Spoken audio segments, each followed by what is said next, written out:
மத்தேயு 19 அதிகாரம். இயேசு இந்த வசனங்களை சொல்லி முடித்த பின்பு அவர் கலிலேயாவை விட்டு யோர்தானுக்கு அக்கறையான யூதேயாவின் எல்லைகளில் வந்தார். திரளான ஜனங்கள் அவருக்கு பின் சென்றார்கள். அவ்விடத்தில் அவர்களை சுஸ்தமாக்கினார்.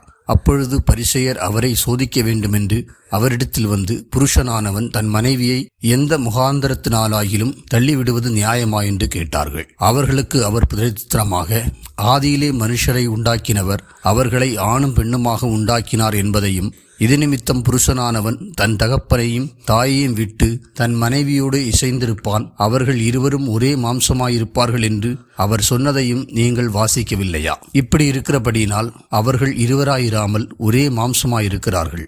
ஆகையால் தேவன் இணைத்ததை மனுஷன் பிரிக்காதிருக்க கடவன் என்றார். அதற்கு அவர்கள், அப்படியானால் தள்ளுதற் சீட்டை கொடுத்து அவளை தள்ளிவிடலாம் என்று மோசே ஏன் கட்டளையிட்டார் என்றார்கள். அதற்கு அவர், உங்கள் மனைவிகளை தள்ளிவிடலாமாவென்று உங்கள் இருதய கடினத்து நிமித்தம் மோசே உங்களுக்கு இடம் கொடுத்தார். ஆதிமுதலாய் அப்படி இருக்கவில்லை. ஆதலால் எவனாகிலும் தன் மனைவி வேசித்தனம் செய்தது நிமித்தமே அன்றி அவளை தள்ளிவிட்டு வேறொருத்தியை விவாகம் பண்ணினால் அவன் விபச்சாரம் செய்கிறவனாய் இருப்பான். தள்ளிவிடப்பட்டவளை விவாகம் பண்ணுகிறவனும் விபச்சாரம் செய்கிறவனாய் இருப்பாள் என்று உங்களுக்கு சொல்லுகிறேன் என்றார். அவருடைய சீசர்கள் அவரை நோக்கி, மனைவியை பற்றி புருஷனுடைய காரியம் இப்படி இருந்தால் விவாகம் பண்ணுகிறது நல்லதல்ல என்றார்கள். அதற்கு அவர், வரம் பெற்றவர்களே தவிர மற்றவர்கள் இந்த வசனத்தை ஏற்றுக்கொள்ள மாட்டார்கள். தாயின் வயிற்றிலிருந்து அன்னகர்களாய் பிறந்தவர்களும் உண்டு, மனுஷர்களால் அன்னகர்களாக்கப்பட்டவர்களும் உண்டு. பரலோக ராஜ்யத்தின் மித்தம் தங்களை அன்னகர்களாக்கி கொண்டவர்களும் உண்டு. இதை ஏற்றுக்கொள்ள வல்லவன் ஏற்றுக்கொள்ள கடவன் என்றார். அப்பொழுது சிறு பிள்ளைகளின் மேல் அவர் கைகளை வைத்து ஜெபம் பண்ணும்படிக்கு அவர்களை அவரிடத்தில் கொண்டு வந்தார்கள். கொண்டு வந்தவர்களை சீசர்கள் அதட்டினார்கள்.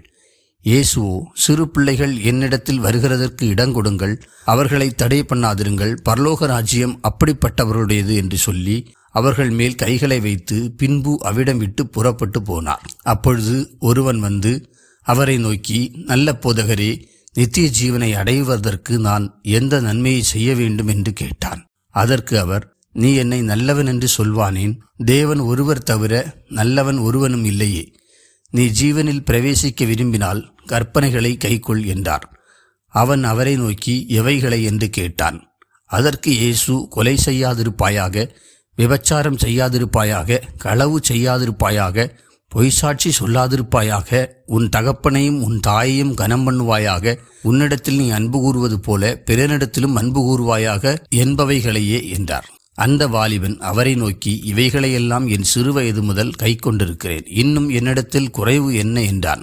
அதற்கு இயேசு, நீ பூரண சற்குணனாயிருக்க விரும்பினால் போய் உனக்கு உண்டானவைகளை விற்று தரித்திரருக்கு கொடு, அப்பொழுது பரலோகத்தில் உனக்கு பொக்கிஷம் உண்டாயிருக்கும், பின்பு என்னை பின்பற்றி வா என்றார். அந்த வாலிபன் மிகுந்த ஆஸ்தியுள்ளவனாய் இருந்தபடியால் இந்த வார்த்தைகளை கேட்டபொழுது துக்கமடைந்தவனாய் போய்விட்டான். அப்பொழுது இயேசு தம்முடைய சீசர்களை நோக்கி, ஐஸ்வர்யவான் பரலோக ராஜ்யத்தில் பிரவேசிப்பது அரிதென்று மெய்யாகவே உங்களுக்கு சொல்லுகிறேன்.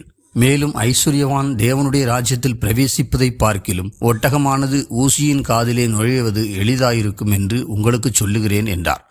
அவருடைய சீசர்கள் அதை கேட்டு மிகவும் ஆச்சரியப்பட்டு, அப்படியானால் யார் ரட்சிக்கப்படக்கூடும் என்றார்கள். இயேசு அவர்களை பார்த்து, மனுஷரால் இது கூடாததுதான், தேவனாலே எல்லாம் கூடும் என்றார். அப்பொழுது பேதுரு அவரை நோக்கி, இதோ நாங்கள் எல்லாவற்றையும் விட்டு உம்மை பின்பற்றினோமே, எங்களுக்கு என்ன கிடைக்கும் என்றான். அதற்கு இயேசு, மறுஜன்ம காலத்திலே மனுஷகுமாரன் தம்முடைய மகிமையுள்ள சிங்காசனத்தின் மேல் வீற்றிருக்கும் போது என்னை பின்பற்றின நீங்களும் இஸ்ரவேலின் 12 கோத்திரங்களையும் நியாயந்தீர்க்கிறவர்களாக 12 சிங்காசனங்களின் மேல் வீற்றிருப்பீர்கள் என்று மெய்யாகவே உங்களுக்கு சொல்லுகிறேன். என் நாமத்து நிமித்தம் வீட்டையாவது, சகோதரரையாவது, சகோதரிகளையாவது, தகப்பனையாவது, தாயையாவது, மனைவியையாவது, பிள்ளைகளையாவது, நிலங்களையாவது விட்டவன் எவனோ அவன் 100 அடைந்து நித்திய ஜீவனையும் சுதந்தரித்துக் கொள்ளுவான். ஆகிலும் முந்தினோர் அநேகர் பிந்தினோராயும், பிந்தினோர் அநேகர் முந்தினோராயும் இருப்பார்கள் என்றார்.